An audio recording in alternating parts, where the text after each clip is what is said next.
প্রিয় ছাত্রছাত্রীরা, আজকে আমি তোমাদেরকে এই ভিডিওর মাধ্যমে মাধ্যমিক 2026 সালের পরীক্ষার জন্য পেজ নাম্বার 155 সেখানে ভূগোলের যে প্রশ্নগুলো আছে সেগুলো আমরা আলোচনা করব আজকে এই ভিডিওর মাধ্যমে। এবং এর আগের যে পেজগুলো ছিল সেগুলো আমরা আলোচনা করেছি, এর আমাদের প্লেলিস্ট থেকে সেগুলো তোমরা পেয়ে যাবে। সেখান থেকে সেই প্রশ্ন উত্তরগুলো তোমরা দেখে নিও। আর আজকে আমরা আলোচনা করব 155 নম্বর পেজ ভূগোলের। তো ভিডিওটা শুরু থেকে শেষ অবধি অবশ্যই দেখবে। যারা চ্যানেল নতুন তারা অবশ্যই চ্যানেলটাকে সাবস্ক্রাইব করে রাখবে পরবর্তী পেজগুলোর প্রশ্ন উত্তর পাওয়ার জন্য। এবং এই পেজগুলোর পিডিএফ তোমরা পেয়ে যাবে আমাদের ডেসক্রিপশানে দেওয়া হোয়াটসঅ্যাপ নম্বরে যোগাযোগ করবে, তাহলে পিডিএফগুলো সেখান থেকে তোমরা নিতে পারবে। তো দেখো, প্রথম যে প্রশ্ন এখানে দেওয়া হয়েছে, কি বলা হয়েছে, ভূগোলের বিভাগ ক। দেখো তাহলে প্রথম এখানে কি প্রশ্ন দেওয়া হয়েছে, ভূগোলের বিভাগ ক এর মধ্যে একের দাগে কি, বিকল্পগুলির থেকে সঠিক উত্তরটি নির্বাচন করে লেখো। 14টা এখানে প্রশ্ন আছে, 1 নম্বর করে 14 নম্বর দেওয়া আছে। প্রথম প্রশ্ন 1.1, যে প্রক্রিয়ায় ভূমির উচ্চতা হ্রাস পায় তাকে বলে, তাহলে তাকে কি বলা হয়, অবরোহণ বলা হয়। অপশান ঘ হবে সঠিক উত্তর। এর পরবর্তী প্রশ্ন বলা হয়েছে, দেখো, সদ্য পতিত হালকা পেঁজা তুলোর মতো আলগা তুষারকে বলে নেভে। অপশান ক। এর পরবর্তী প্রশ্ন কি, নর্মাল ল্যাপসরেট দেখা যায়, সেটা হবে এখানে ট্রোপোস্ফিয়ারে। অপশান খ। এর পরবর্তী প্রশ্ন হচ্ছে কি, এল নিনো সংঘটিত হলে ভারতে যে পরিস্থিতির সৃষ্টি হতে পারে তা হলো, সেটা হবে অপশান ক অর্থাৎ খরা। এর পরবর্তী প্রশ্ন কি, পৃথিবীর মোট আয়তনের জলভাগ দ্বারা আবৃত অংশ প্রায় 71 অর্থাৎ 71%। পরবর্তী প্রশ্ন কি, 24 ঘন্টায় পৃথিবীর কোনো স্থানে মোট জোয়ার ভাটা হয়, তাহলে সেটা হবে কি, 24 ঘন্টায় পৃথিবীর কোনো স্থানে মোট জোয়ার ভাটা হয় কতবার, 4 বার। অপশান এখানে খ। এর পরবর্তী প্রশ্ন কি, একটি জৈব ভঙ্গুর বর্জ্য পদার্থের উদাহরণ হলো, একটি জৈব ভঙ্গুর বর্জ্য পদার্থের উদাহরণ হলো কি, তাহলে সেটা এখানে হবে কি, অপশানগুলো দেখো, সীসা, প্লাস্টিক, কাঠ এবং কাঠ। তাহলে অপশান ঘ হবে সঠিক উত্তর, কাঠ। এর পরবর্তী প্রশ্ন আছে, ভারত ও পাকিস্তানের সীমারেখাকে বলে, তাকে কি বলা হয়, সেটা হবে র্যাডক্লিফ লাইন। তাহলে দেখো এখানে হচ্ছে কোনটা, অপশান ঘ। এর পরবর্তী প্রশ্ন কি, সেটা বলা হয়েছে যে ভারতের উপকূলীয় হ্রদগুলির মধ্যে একটি মিষ্টি জলের হ্রদ হলো, তাহলে এটা হবে কি, কোলেরু।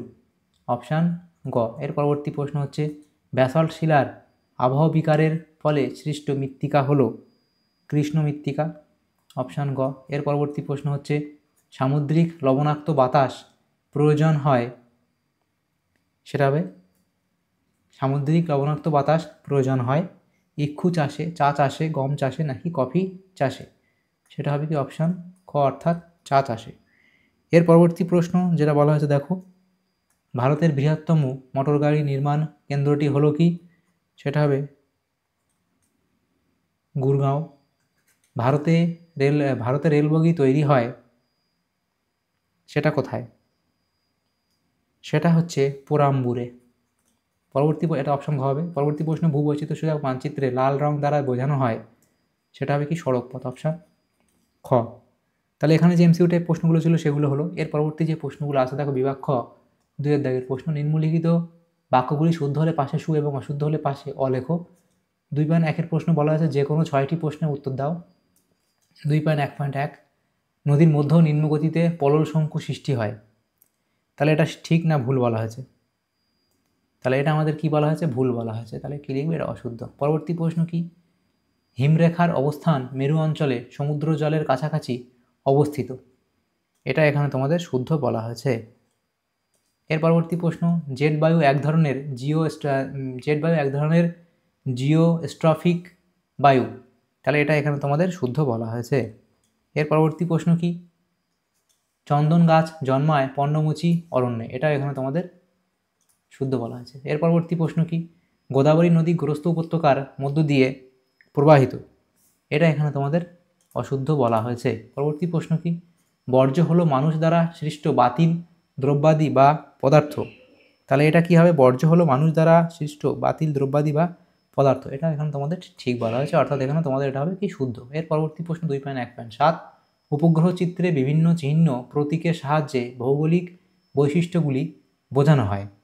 তাহলে এটা কি হবে? এটা তোমাদের এখানে ভুল বলা হয়েছে। দেখো 2.2 এর প্রশ্ন বলা হয়েছে উপযুক্ত শব্দ বসিয়ে শূন্যস্থান পূরণ করো যে কোনো 6টি। প্রথম প্রশ্ন কি? কুঞ্চিকল জলপ্রপাত ড্যাশ নদীতে অবস্থিত? তাহলে সেটা হবে কি? কুঞ্চিকল কোথায় অবস্থিত, কোন নদীতে অবস্থিত? সেটা হবে বারাহি নদীতে। বারাহি নদীতে অবস্থিত। এর পরবর্তী প্রশ্ন দেখো, প্রাকৃতিক সৌরপর্দা বলা হয় বায়ুমণ্ডলের ড্যাশ স্তরকে? তাহলে কী হবে? বায়ুমণ্ডলের ওজোন স্তরকে বলা হয়। এর পরবর্তী প্রশ্ন, শিশির জমে বরফে পরিণত হলে তাকে ড্যাশ বলে? তাকে তুষার বলে বা ফ্রস্ট বা তুষার বলা হয়? তাকে তুষার বলা হয়। 2.2.4 প্রশ্ন কি বলা আছে দেখো, শীতল ড্যাশ স্রোতের প্রভাবে নিউফাউন্ডল্যান্ড অঞ্চলে শীতকালে তুষারপাত হয়? তাহলে শীতল ল্যাব্রাডর স্রোতের প্রভাবে। এর পরবর্তী প্রশ্ন দেখো, সেটা কি বলা হয়েছে পরবর্তী প্রশ্ন? সেটা হচ্ছে বৈদ্যুতিন বর্জ্যকে সংক্ষেপে বলে, সংক্ষেপে কি বলা হয়? ই বর্জ্য। তার পরবর্তী প্রশ্ন কি? শিল্প বলা হয় ড্যাশ শিল্পকে? তাহলে লৌহ ইস্পাত শিল্পকে। লৌহ ইস্পাত, লৌহ ইস্পাত। তাহলে এটা লিখবে কি? লৌহ ইস্পাত। লৌহ ইস্পাত শিল্পকে শিল্পের শিল্প বলা হয়। পরবর্তী প্রশ্ন, ভারতের মূলধনের শহর বলা হয় ড্যাশকে? এটা হবে কি? মুম্বাই শহরকে। মুম্বাই শহরকে। তাহলে হলো। এর পরবর্তী যে প্রশ্নগুলো আছে দেখো, 2.3 একটি বা দুইটি শব্দে উত্তর দাও যে কোনো 6টি। প্রথম প্রশ্ন আছে কি? রাজস্থানে বায়ুর অপসারণ প্রক্রিয়ায় সৃষ্ট হ্রদগুলিকে কি বলে? তাহলে সেটা কি বলে? তোমরা লিখবে কি? যে প্লায়া বা ধান্ধ। প্লায়া বা ধান্ধ বলা হয়। এর পরবর্তী প্রশ্ন দেখো, বায়ুচাপ মাপার একক কি? বায়ুচাপ মাপার একক, বায়ুচাপ মাপার যন্ত্র নয়, বায়ুচাপ মাপার একক। এটা হবে মিলিবার বা পাস্কাল। মিলিবার বা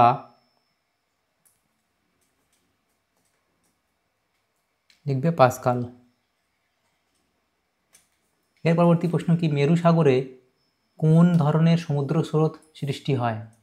তাহলে সেটা কি লিখবে? মেরু সাগরে কোন ধরনের সমুদ্র স্রোত সৃষ্টি হয় সেটা এখানে তোমরা লিখবে কি? যে শীতল সমুদ্র স্রোত। শীতল সমুদ্র স্রোত। এর পরবর্তী প্রশ্ন, আচ্ছা, কচ্ছের রণে পতিত একটি নদীর নাম লেখো। তাহলে সেটা লিখবে কি? লুনি।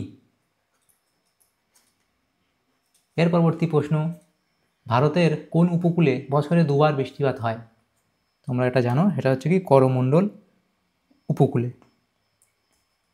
করমণ্ডল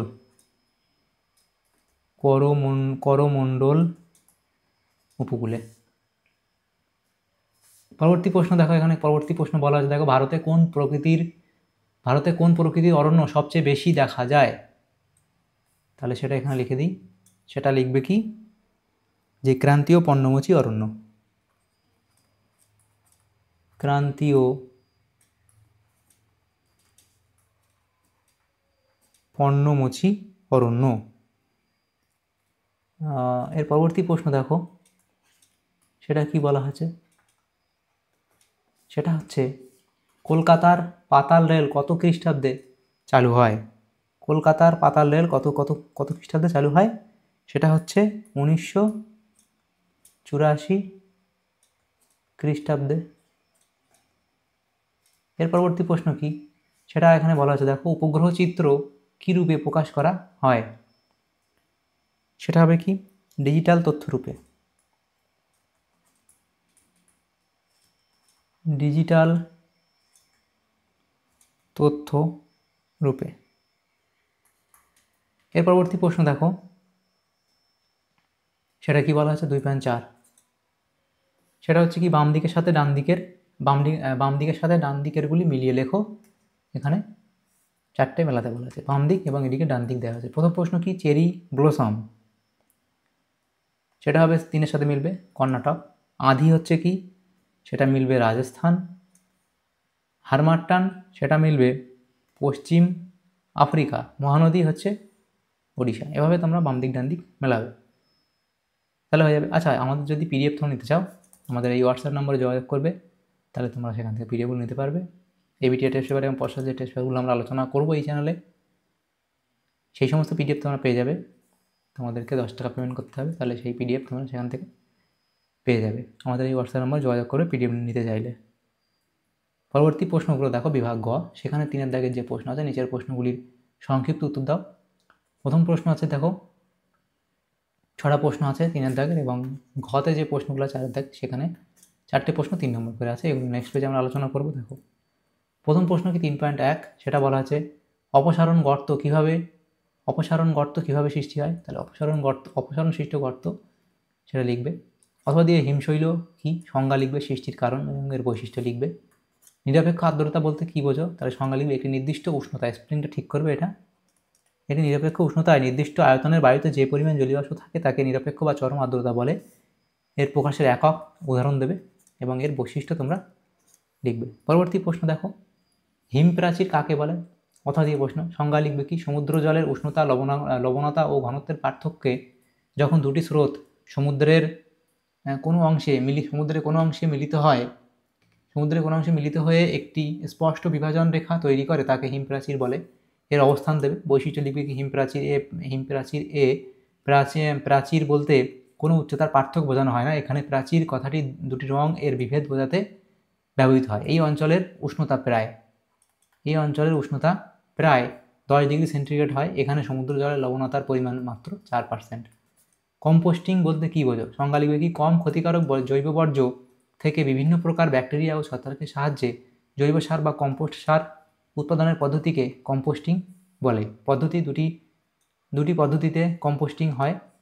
1 নম্বর কি, মাটিতে পরিখা বা ট্রেঞ্জের মতো লম্বা গর্ত করে তার মধ্যে নানা ধরনের জৈব বর্জ্য ফেলে ব্যাকটেরিয়া, ছত্রাক প্রভৃতি দ্বারা বিয়োজন। এবং 2 হচ্ছে কি, যান্ত্রিক পদ্ধতিতে, অর্থাৎ একটি যন্ত্রের মধ্যে জৈব বর্জ্যগুলিকে চূর্ণ বিচূর্ণ করে তার মধ্যে ব্যাকটেরিয়া মিশিয়ে বিয়োজন। অথবা দিয়ে প্রশ্ন ছিল পৌর বর্জ্যের সংজ্ঞা দাও, সেটা তোমরা লিখবে, উদাহরণ দেবে। এর পরবর্তী প্রশ্ন, দুন বলতে কী বোঝাও, লিখবে, সংজ্ঞা তোমরা লিখবে।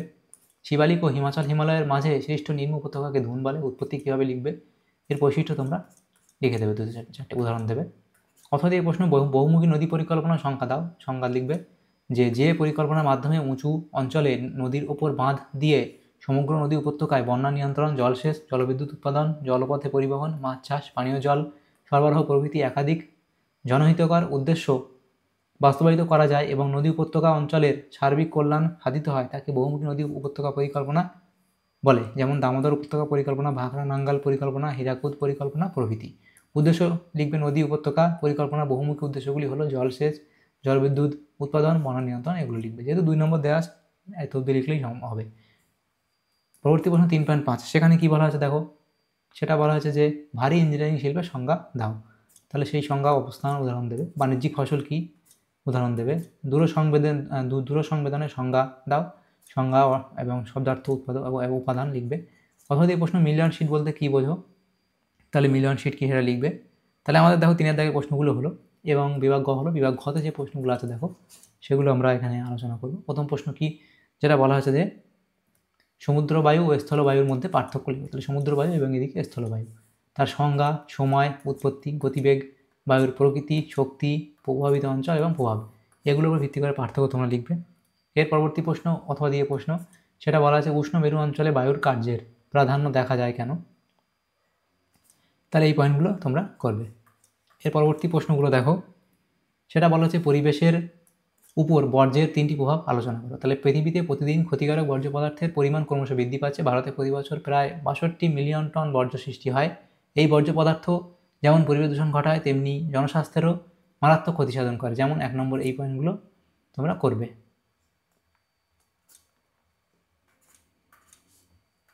আচ্ছা, এটা তোমার মৃত্তিকা হবে, হ্যাঁ, এটা মৃত্তিকা। পরবর্তী প্রশ্নগুলো দেখো, সেটা বলা আছে অথবা দিয়ে প্রশ্ন। বর্জ্য ব্যবস্থাপনায় শিক্ষার্থীদের যে কোনো 3টি ভূমিকা সংক্ষেপে আলোচনা করো। তাহলে দেখো বর্জ্য পদার্থ ব্যবস্থাপনায় শিক্ষার্থীদের ভূমিকা নিম্নলিখিত। তাহলে কম বর্জ্য উৎপাদন, আচ্ছা বর্জ্য পৃথকীকরণ, উপযুক্ত এটা হবে উপযুক্ত স্থানে বর্জ্য সংগ্রহ, বর্জ্যের উপযোগিতা বৃদ্ধি, কম্পোস্ট সার তৈরি, জনসচেতনতা বৃদ্ধি, সৃজনশীলতা বৃদ্ধি এবং আলোচনা ও বিতর্ক সভার আয়োজন। অথবা দিয়ে তার পরের প্রশ্ন 4.3 ভারতের অরণ্য সংরক্ষণের 3টি পদ্ধতি আলোচনা করো। তাহলে এই পয়েন্টগুলো তোমরা দেখো, এখানে আমরা এতগুলো পদ্ধতি দিয়েছি, তোমরা এখান থেকে 3টি পদ্ধতি আলোচনা করবে। এর পরবর্তী প্রশ্ন দেখো অথবা দিয়েছিল ভারতের শিল্প গড়ে ওঠার ক্ষেত্রে কাঁচামালের প্রভাব উদাহরণ সহ ব্যাখ্যা করো। তাহলে সেটা তোমরা লিখবে, উদাহরণ দেবে।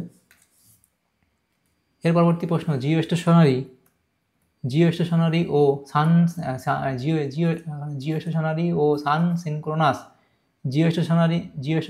সান সিনক্রোনাস উপগ্রহের মধ্যে পার্থক্য লেখো। তাহলে এই অবস্থান, পরিক্রমণের দিক, পরিক্রমণ সময়, অপর নাম, বিবেদন, ব্যবহার, উদাহরণ, এগুলোর ভিত্তি করে পার্থক্য তোমরা লিখবে। এই অবধি লিখে দেবে, এই অবধি, তাহলে হয়ে যাবে। এই পর্যন্ত এইটা হলো। এরপরের যে প্রশ্নগুলো আছে দেখো অথবা দিয়ে প্রশ্ন, সেটা বলা আছে ভূবৈচিত্র্য সূচক মানচিত্রে ব্যবহৃত বিভিন্ন ধরনের স্কেলের স্কেলের উল্লেখ করো।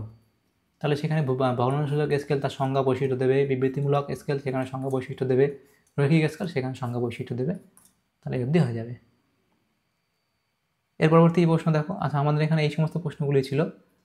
তাহলে 155 নম্বর পেজ, সেখানে ভূগোলের যে প্রশ্নগুলো ছিল সেগুলো আমরা আলোচনা করলাম আজকে এই ভিডিওর মাধ্যমে।